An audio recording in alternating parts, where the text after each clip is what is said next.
You chose her. After everything, you chose Linda.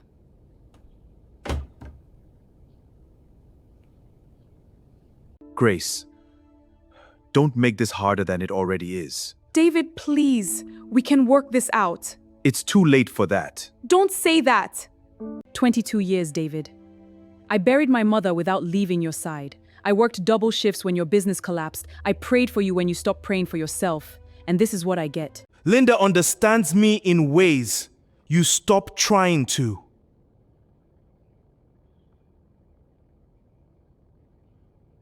Linda, my Linda, the woman who held my hand at my mother's grave, the woman I called my sister. Grace, I never meant for this. Don't you dare finish that sentence in my house. The night Grace found out, she did not scream. She had always imagined that if something like this ever happened to her, she would tear the house apart. She had seen other women do it, throw plates, pull weave, call every aunt in the family. But when David sat across from her in the living room of the Lekki home they had built together brick by brick and told her with his own mouth that he was leaving her for Linda, Grace did something that surprised even herself. She went very still. It was the kind of stillness that comes not from peace, but from a pain so enormous the body does not know where to begin. She sat in her chair, the same chair she had nursed 3 children in, the same chair she had fallen asleep in countless nights waiting for David to come home from trips she now understood differently. And she simply looked at him. "How long?" she said. David cleared his throat. "Grace."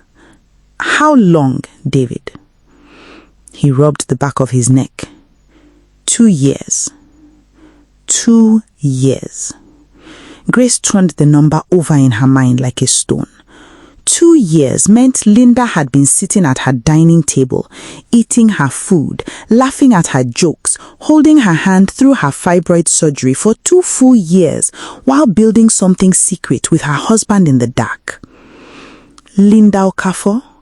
Her Linda. The woman she had met in university in Enugu 26 years ago in a cramped hostel corridor during a rainstorm. They had shared an umbrella and a packet of cabin biscuits, and by the end of that night, they were already finishing each other's sentences. Linda had been maid of honor at her wedding.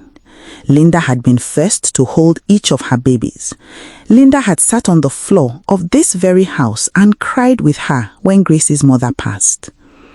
2 years. Grace stood up slowly. She walked to the kitchen, poured herself a glass of water, and drank it standing at the sink, looking out at the garden David had promised to fix 3 years ago and never did. Then she walked back to the living room, sat down, and said 7 words that would echo in David's mind for the rest of his life. "Get your things out by Friday." David had not expected that. He had prepared for war. He had rehearsed responses for screaming, for threats, for the kind of scene that brings neighbors to the fence. He had even spoken to his lawyer friend Emeka the week before, just in case. What he had not prepared for was Grace's silence, her precision, the way she looked at him like he was already a chapter that had ended. He tried to talk. He said things about feelings and distance and growing apart, the kind of language men rehearse when they want to make betrayal sound reasonable. Grace listened to all of it with her hands folded in her lap and her face completely unreadable. And when she finished, she simply said, "Friday, David." He left that night to stay at Linda's apartment in Lekki Phase 1.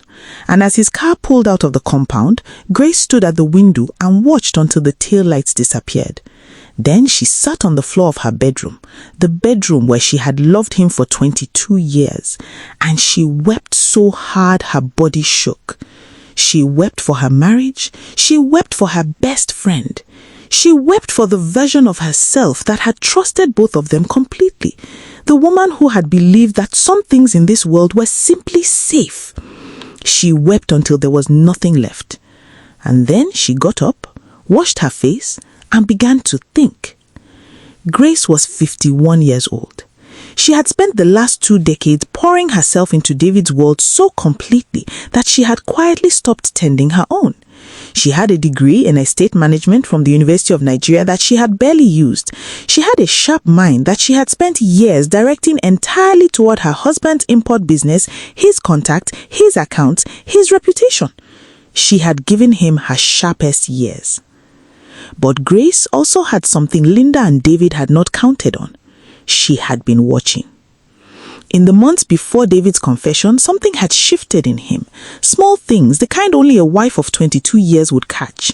The angle of his phone when he sat beside her, the extra 5 minutes in the car before coming inside, the way he laughed differently on certain calls, lighter, younger, like a man performing a version of himself.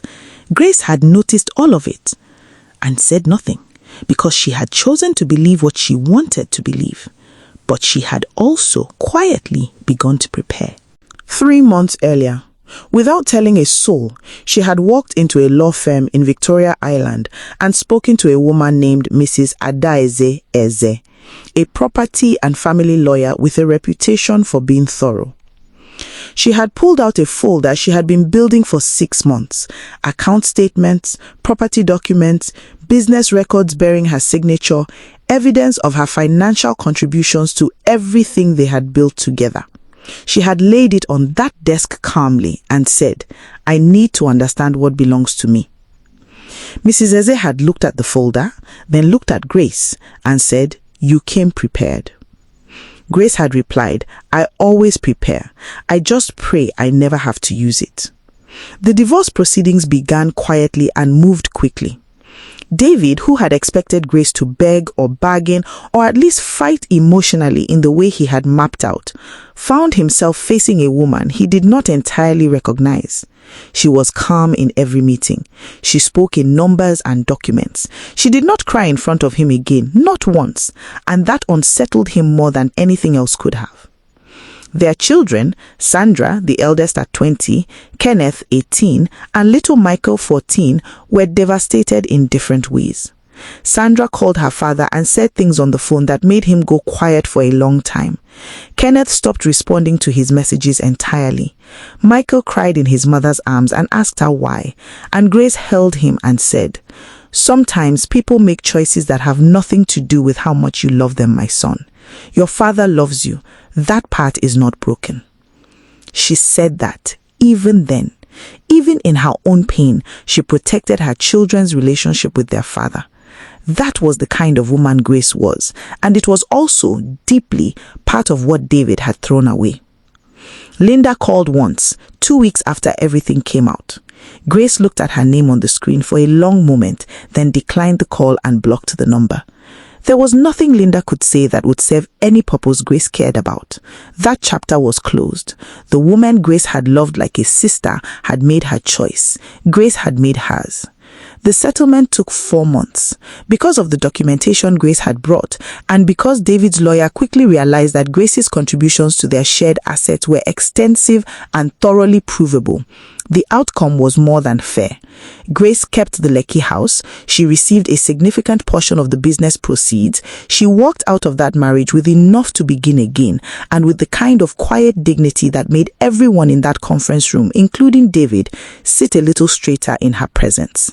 The day the papers were signed, David looked at her across the table and opened his mouth. She never found out what he was going to say, because she had already stood up, gathered her bag, shaking Mrs. Eze's hand, and walked out. She did not look back. What happened next was not something Grace planned. It was something that simply rose up from inside her once the weight of pretending was finally lifted. She called her old university friend Blessing, who had spent 15 years building a real estate consultancy in Abuja. She told Blessing everything, which took 2 hours and a full box of tissues. Blessing listened without interrupting. And when Grace finished, Blessing said, "Come to Abuja. Come and work with me. You always understood property better than any of us. You just forgot." Grace looked around the house, her house now, and thought about it for 3 days. Then she called Blessing back and said, yes.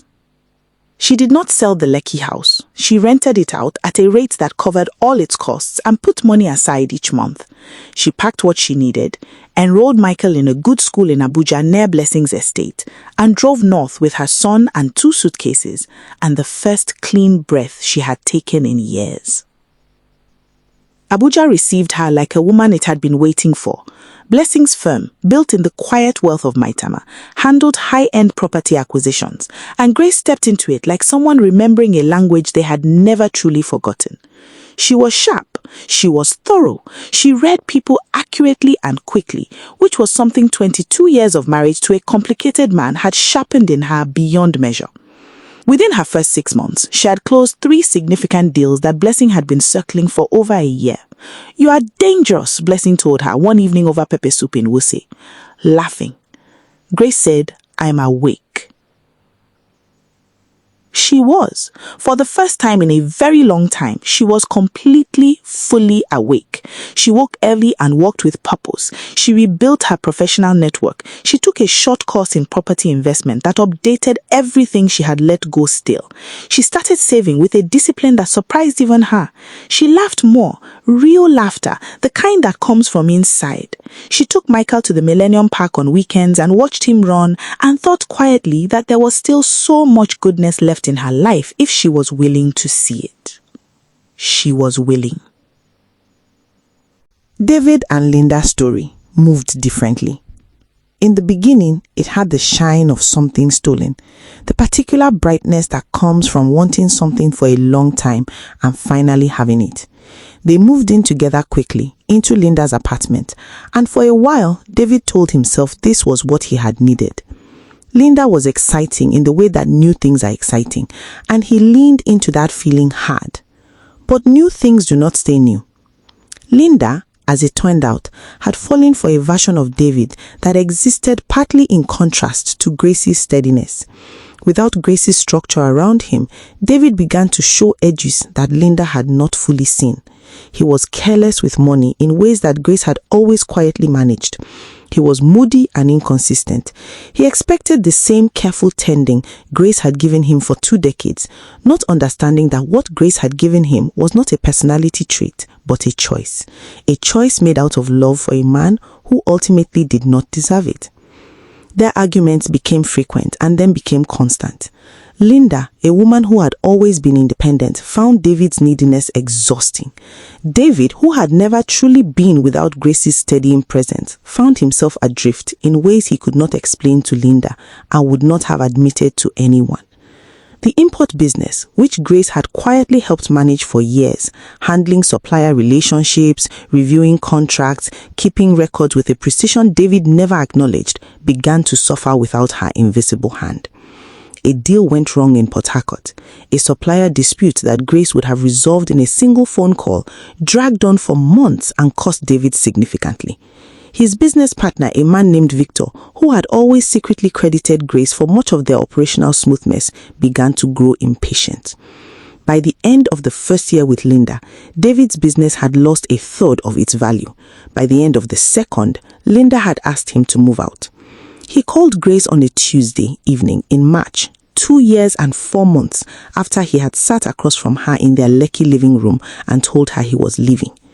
Grace was in her office in Maitama when the call came in. She looked at his name on the screen.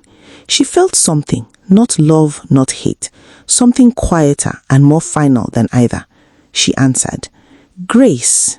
His voice was different, smaller. A long pause. I wanted to. I just needed to say. He stopped. Started again. I made a mistake. The biggest mistake of my life. And I know it's too late. I know that. I just needed you to hear it from me. Grace was quiet for a moment. Outside her window, the Abuja evening was settling into gold and violet. The kind of sky that made you feel the world was still generous despite everything. I hear you, David, she said. I'm sorry, Grace, for all of it. For Linda, for the years I stopped seeing you, for everything you gave that I treated like it was nothing." Grace closed her eyes briefly. When she opened them, she said, "Thank you for saying that. I mean it. But David, I'm not in pain anymore. I want you to know that. I built something good here. I'm okay. I'm more than okay." Another silence. Then, quietly, "I'm glad. Take care of yourself," she said, "and take care of our children."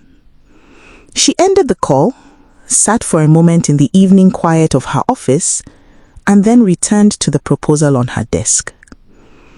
Linda's story ended without drama, which was perhaps the most fitting thing about it. She lost David within 2 years.